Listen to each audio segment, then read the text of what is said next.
Hey, I'm Coach Bryony, and we're going to go over a couple of tips on how to actually use your hands in a handstand. Quite useful to know. Hands are quite important. So a couple of really helpful things to know is where to put your hands. So first thing is have your index finger facing forward, and then your fingers spread nice and wide. And then you can bend the knuckles so you can see when the fingertips white that you're kind of gripping and pushing into the ground. So that's all good. Everyone will be slightly different with this. It takes a little while to get used to that as well. But yeah, try and aim for something like this and then lock the elbows in. So now on top of that, something that's really common is people tend to place their hands really wide. I personally find a lot of success with lots of people, including myself and lots of students. The closer you go in, even try and go a little bit closer than what you're used to if you've got the shoulder mobility for that. It will really help to balance through the fingers and catch much, much better. So I think that's a real game changer personally with the handstand balancing.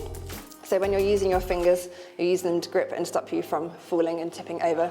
You'll also find as you start to get balance on your hands in your handstands, you will start to get more of a sense of like where the weight is. So you might find the weight's more in the heel of your hand.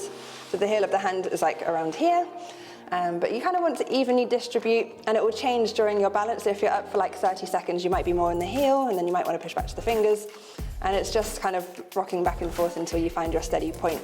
So that's a couple of things just to consider, and now we'll go over to the wall and put that into practice. So let's put that into practice now. So we're going to kick up to the wall, assuming that you can already do that. So up we go. So now again, use your fingers.